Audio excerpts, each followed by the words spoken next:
오늘 함께 볼 말씀은 사무엘상 9장부터 11장까지입니다. 베냐민 지파의 기스라 이름하는 유력한 사람이 있으니 그는 아비엘의 아들이요 스롤의 손자요 베고라스의 증손이요 아비아의 현손이며 베냐민 사람이더라. 기스에게 아들이 있으니 그의 이름은 사울이요 준수한 소년이라. 이스라엘 자손 중에 그보다 더 준수한 자가 없고 키는 모든 백성보다 어깨 위만큼 더 컸더라. 사울의 아버지 기스가 암나기를 잃고 그의 아들 사울에게 이르되 너는 일어나 한 사원을 데리고 가서 암나기를 찾으라 하매 그가 에브라임 산지와 살리사 땅으로 두루다녀 보았으나 찾지 못하고 사알림 땅으로 두루다녀 보았으나 그곳에는 없었고 베냐민 사람의 땅으로 두루다녀 보았으나 찾지 못하니라. 그들이 그들이 숲 땅에 이른 때에 사울이 함께 가던 사환에게 이르되 돌아가자. 내 아버지께서 암나기 생각은 고사하고 우리를 위하여 걱정하실까 두려워하노라 하니 그가 대답하되 보소서 이 성읍에 하나님의 사람이 있는데 존경을 받는 사람이라 그가 말한 것은 반드시 다 응하나니 그리로 가사이다. 그가 혹 우리가 갈 길을 가르쳐 줄까 하나이다 하는지라. 사울이 그의 사환에게 이르되 우리가 가면 그 사람에게 무엇을 드리겠느냐? 우리 주머니에 먹을 것이 다 하였으니 하나님의 사람에게 드릴 예물이 없도다. 무엇이 있느냐 하니. 사환이 사울에게 다시 대답하여 이르되 보소서 내 손에 은 한 세겔에 4분의 1이 있으니 하나님의 사람에게 드려 우리 길을 가르쳐 달라 하겠나이다 하더라. 옛적 이스라엘의 사람이 하나님께 가서 물으려 하면 말하기를 선견자에게로 가자 하였으니 지금 선지자라 하는 자를 옛적에는 선견자라 일컬었더라. 사울이 그의 사환에게 이르되 내 말이 옳다. 가자 하고 그들이 하나님의 사람이 있는 성읍으로 가니라. 그들이 성읍을 향한 비탈길로 올라가다가 물 기르러 나오는 소녀들을 만나 그들에게 묻되 선견자가 여기 있느냐 하니 그들이 대답하여 이르되 있나이다 보소서 그가 당신보다 앞서갔으니 빨리 가소서.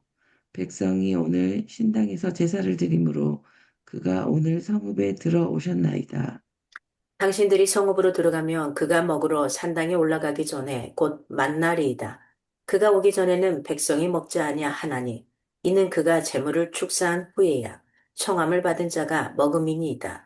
그러므로 지금 올라가소서 곧 그를 만나리이다 하는지라. 그들이 성읍으로 올라가서 그리로 들어갈 때에 사무엘이 마침 산당으로 올라가려고 마주 나오더라. 사울이 오기 전날에 하나님께서 사무엘에게 알게 하여 이르시되 내일 이맘때에 내가 베냐민 땅에서 한 사람을 내게로 보내리니 너는 그에게 기름을 부어 내 백성 이스라엘의 지도자로 삼으라. 그가 내 백성을 블레셋 사람들의 손에서 구원하리라. 내 백성이 부르짖음이 내게 상달되었으므로 내가 그들을 돌보았노라 하셨더니 사무엘이 사울을 볼 때에 여호와께서 그에게 이르시되 보라 이는 내가 내게 말한 사람이니 이가 내 백성을 다스리라 하시니라. 사울이 성문한 사무엘에게 나아가 이르되 선견자의 집이 어디인지 청하건대 내게 가르치소서 하니 사무엘이 사울에게 대답하여 이르되 내가 선견자이니라. 너는 내 앞서 산당으로 올라가라. 너희가 오늘 나와 함께 먹을 것이요. 아침에는 내가 너를 보내되 내 마음에 있는 것을 다 내게 말하리라. 사흘 전에 일은 내 암나기들을 염려하지 말라. 찾았느니라. 온 이스라엘이 사모하는 자가 누구냐? 너와 내 아버지의 온 집이 아니냐 하는지라. 사울이 대답하여 이르되 나는 이스라엘 지파의 가장 작은 지파 베냐민 사람이 아니니까 또 나의 가족은 베냐민 지파 모든 가족 중에 가장 미약하지 아니하나이까 아니하니까 당신이 어찌하여 내게 이같이 말씀하나이까 하니 사무엘이 사울과 그의 사원을 인도하여 객실로 들어가서 청한 자 중 상석에 앉게 하였는데 객은 30명 가량이었더라. 사무엘이 요리인에게 이르되 내가 내게 주며 내게 두라고 말한 그 부분을 가져오라. 요리인이 넓적다리와 그것에 붙은 것을 가져다가 사울 앞에 놓는지라. 사무엘이 이르되 보라 이는 두었던 것이니 내 앞에 놓고 먹으라. 내가 백성을 청할 때부터 너를 위하여 이것을 두고 이 때를 기다리게 하였느니라. 그 날에 사울이 사무엘과 함께 먹으리라. 그들이 산당에서 내려 성읍에 들어가서는 사무엘이 사울과 함께 지붕에서 담화하고 그들이 일찍이 일어날새 동틀 때쯤이라 사무엘이 지붕에서 사울을 불러 이르되 일어나라 내가 너를 보내리라 하매 사울이 일어나고 그 두 사람 사울과 사무엘이 함께 밖으로 나가서 성읍 끝에 이름에 사무엘이 사울에게 이르되 사원에게 우리를 앞서게 하라 하니라. 사원이 앞서감으로 또 이르되 너는 이제 잠깐 서 있으라. 내가 하나님의 말씀을 내게 들려주리라 하더라. 이에 사무엘이 기름병을 가져다가 사울의 머리에 붓고 입맞추며 이르되 여호와께서 내게 기름을 부으사 그의 기업의 지도자로 삼지 아니하셨느냐. 내가 오늘 나를 떠나가다가 베냐민 경계 셀사에 있는 라헬의 묘실 곁에서 두 사람을 만나리니 그들이 내게 이르기를 내가 찾으러 갔던 암나기들을 찾은지라 내 아버지가 암나기들의 염려는 놓았으나 너희로 말미암아 걱정하여 이르되 내 아들을 위하여 어찌하리요 하더라 할 것이요. 내가 거기서 더 나아가서 다볼 상수리 나무에 이르면 거기서 하나님을 배우려고 베델로 올라가는 세 사람을 만나리니 한 사람은 염소 새끼 셋을 이끌고 한 사람은 떡 세 덩이를 가졌고 한 사람은 포도주 한 가죽 부대를 가진지라. 그들이 내게 무난하고 떡 두 덩이를 주겠고 너는 그의 손에서 받으리라. 그 후에 내가 하나님의 산에 이르리니 그곳에는 블레셋 사람들의 영문이 있느니라. 내가 그리로 가서 그 성읍으로 들어갈 때에 선지자의 무리가 산당에서부터 비파와 소고와 저와 수금을 앞세우고 예언하며 내려오는 것을 만날 것이요. 내게는 여호와의 영이 크게 임하리니 너도 그들과 함께 예언을 하고 변하여 새 사람이 되리라. 이 징조가 내게 임하거든 너는 기회를 따라 행하라. 하나님이 너와 함께 하시느니라. 너는 나보다 앞서 길갈로 내려가라. 내가 내게로 내려가서 번제와 화목제를 드리리니 내가 내게 가서 내가 행할 것을 가르칠 때까지 7일 동안 기다리라. 그가 사무엘에게서 떠나려고 몸을 돌이킬 때에 하나님이 새 마음을 주셨고 그날 그 징조도 다 응하리라. 그들이 산에 이를 때에 선지자의 무리가 그를 영접하고 하나님의 영이 사울에게 크게 임함으로 그가 그들 중에서 예언을 하니 전에 사울을 알던 모든 사람들이 사울이 선지자들과 함께 예언함을 보고 서로 이르되 기스의 아들에게 무슨 일이 일어났느냐 사울도 선지자들 중에 있느냐 하고 그 곳에 어떤 사람은 말하여 이르되 그들의 아버지가 누구냐 한지라. 그러므로 속담이 되어 이르되 사울도 선지자들 중에 있느냐 하더라.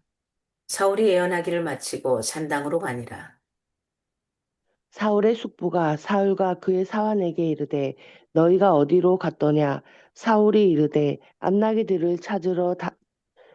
암나기들을 찾다가 찾지 못함으로 사무엘에게 갔었나이다 하니 사울의 숙부가 이르되 청하노니 사무엘이 너희에게 이른 말을 내게 말하라 하니라.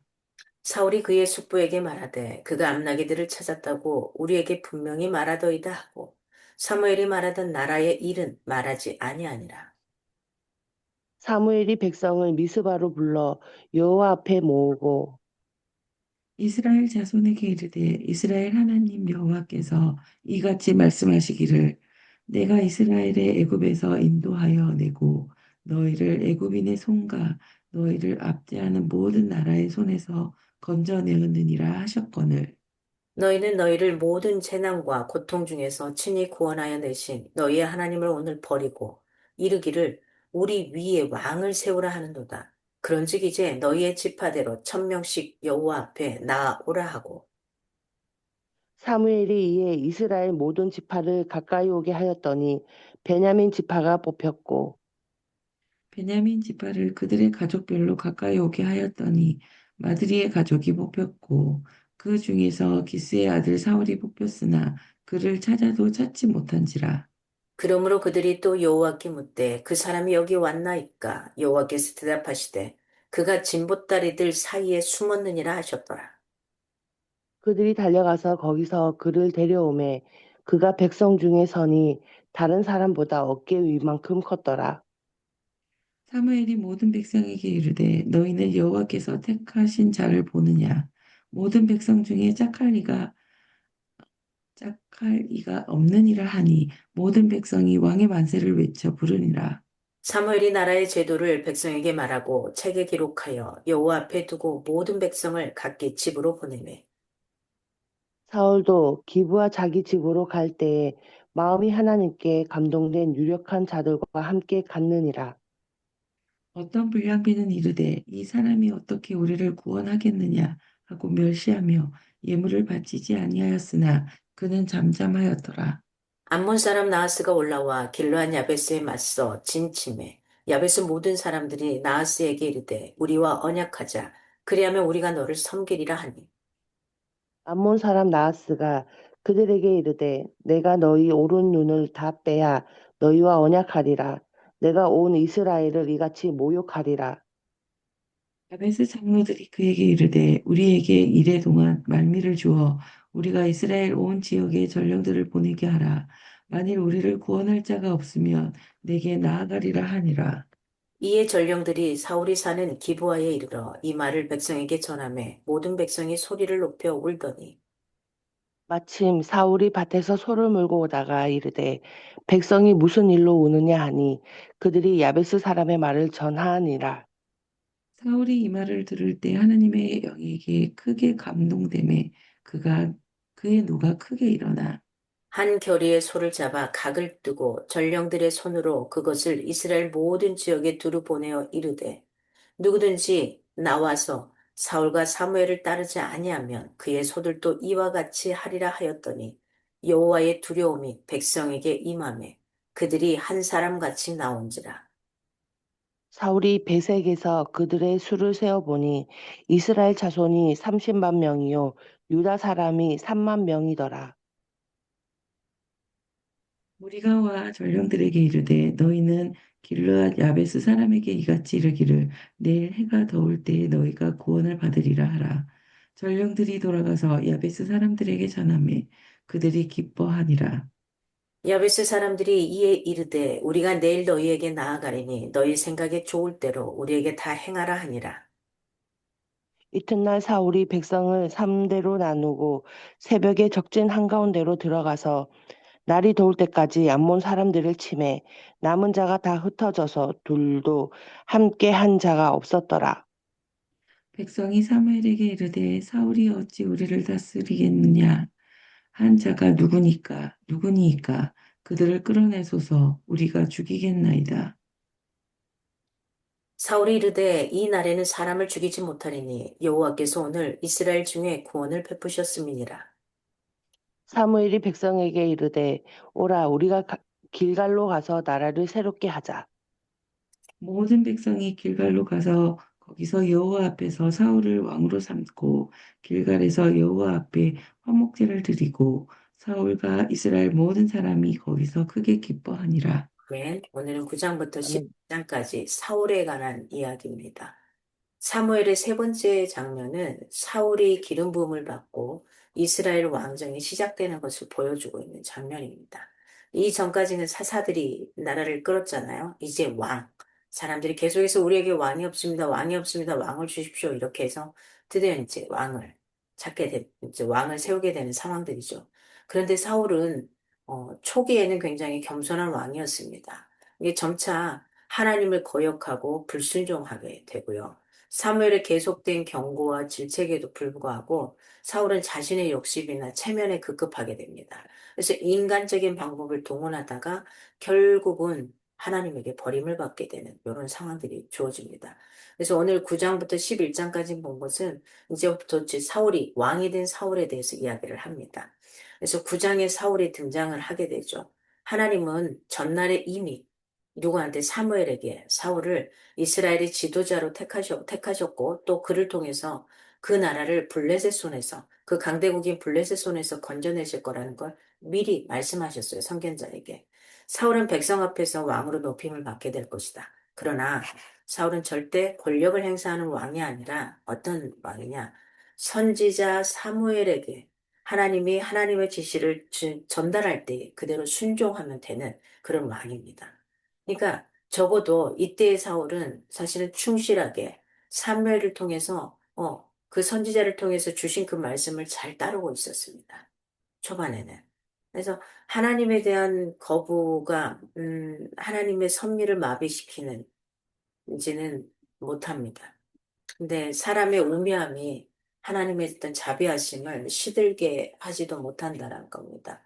그래서 내가 갖고 있는 내가로 해야 될지 아니면 그리스도로 해야 될지 잘 판단하시면 나가야 될 겁니다. 오늘 이 거대한 사울도 내가로 했을 때는 달라지는 현상을 보게 될 겁니다. 10장에 이제 드디어 사울이 왕에 즉위하게 됩니다. 사무엘은 사울에게 기름을 부어서 미스바에서 이스라엘 백성에게 그를 왕으로 소개합니다. 그리고 사울에게 여호와의 영이 임하니까 그가 새롭게 변화된 것을 볼 수 있게 돼요. 그러니까 하나님의 영이 임해서 살아가는 사람과 내가로 살아가는 사람은 굉장히 다릅니다. 겉으로 똑같이 하나님을 섬기고 살아가는 것 같지만 다르다는 거고요.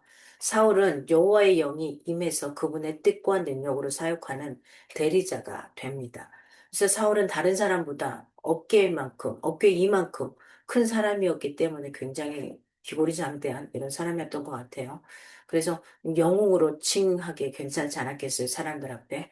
영웅 같은 왕을 기대했던 이 이스라엘 사람들이 굉장히 격하게 적극적으로 환영을 할 수밖에 없는 그런 외형적인 모습도 갖고 있었습니다. 그러나 일부 불량한 자들은 사울을 또 인정하지 않으려고 하죠. 누구든지 마찬가지잖아요. 우리도 지금 6.3 지금 지방선거가 있는데 뽑았는데 내가 안 뽑은 사람이 되면은 또 인정하지 않으려고 하는 것도 뭐 동일한 뭐 여러 가지 상황들이죠. 그리고 11장에 사울의 그리고 첫 승리가 일어납니다. 사울은 이스라엘이 전쟁의 위기를 맞았을 때 그 용맹을 발휘해서 백성에게 인정을 받게 되고요. 그리고 사무엘은 길갈에서 그를 왕으로 세우게 됩니다. 이때도 사울은 겸손하고 덕이 있는 왕의 모습이었습니다. 그래서 사무엘상 11장 14절에서 15절을 보면요. 사무엘이 백성에게 이르되 오라 우리가 길갈로 가서 나라를 새롭게 하자. 모든 백성이 길갈로 가서 거기서 여호와 앞에서 사울을 왕으로 삼고 길갈에서 여호와 앞에 화목제를 드리고 사울과 이스라엘 모든 사람이 거기서 크게 기뻐하니라. 이렇게 표현합니다. 이에 사무엘은 온 백성과 함께 길갈에 모여서 제사를 드리고 정식으로 사울을 왕으로 위임하여 세우게 됩니다. 어, 오늘 이 11장을 통해서는 위기는 종종 하나님의 뜻을 확증시키기 위한 기회를 제공하고 있다는 사실입니다. 오늘 사울의 인생이 처음에 시작할 때는 하나님의 말씀을 듣는 선견자의 그 이야기를 듣고 그대로 따라했을 때는 승리하게 됩니다. 그리고 처음에는 어떤 권력을 가져도 사람들이 처음부터 어긋나지는 않습니다. 그런데 이제 그 권력을 가지고 자꾸 승승장구하다 보면 어떤 마음이 들어요? 내가 하네? 하나님은 온데간데 없이 내가 하네? 거봐. 이 수많은 백성들이 있는데 내 말에 다 따라오고 있는데 이런 생각을 하면서 어, 자기의 생각으로 골로 가게 되죠. 이제 그런 인간의 타락의 세상 이걸 보게 됩니다. 그래서 위기가 닥쳐왔을 때는 하나님이 나에게 무엇을 깨닫게 하시려고 하는 걸까? 어떤 사람과의 관계가 틀어졌을 때는 저 사람이 문제야 이게 아니라 그 문제를 보지 마시고 이 상황을 통해서 나에게 이 상황을 보여주신 하나님이 무엇을 깨닫고 무엇을 생각해 하시려고 나를 어떻게 더 이렇게 만들어 가시려고 하는 걸까라는 이런 생각을 좀 하시면 좋습니다. 나의 우매함보다도 하나님의 자비하심이 훨씬 크다는 것을 인정할 수 있기를 바랍니다. 내가 아무리 똑똑해도 하나님의 우매함이 더 위대하고 크다라는 것을 잊지 않았으면 좋겠습니다. 이 하나님의 섭리는 그 어떤 것으로도 마비시킬 수가 없습니다. 그걸 놓지 않고 이렇게 살아갈 수 있는 삶들이 되었으면 참 좋겠다 싶습니다.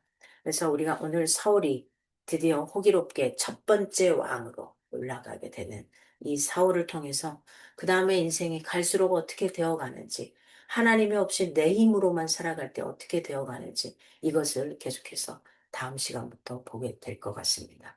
오늘도 앞에 놓여진 불안한 상황들, 사람과의 관계, 가족과의 관계, 또 내가 있는 공동체의 관계, 여러 가지 이 관계들 속에서 왜 꼬여 있을까? 아우, 저 사람 저거 진짜 나빠. 저 사람 싫어. 이렇게가 아니라 생각의 요 관점을 조금 뒤집어서, 이것을 통해서 이 상황을 나에게 보여주시는 그 이유가 있을 거예요.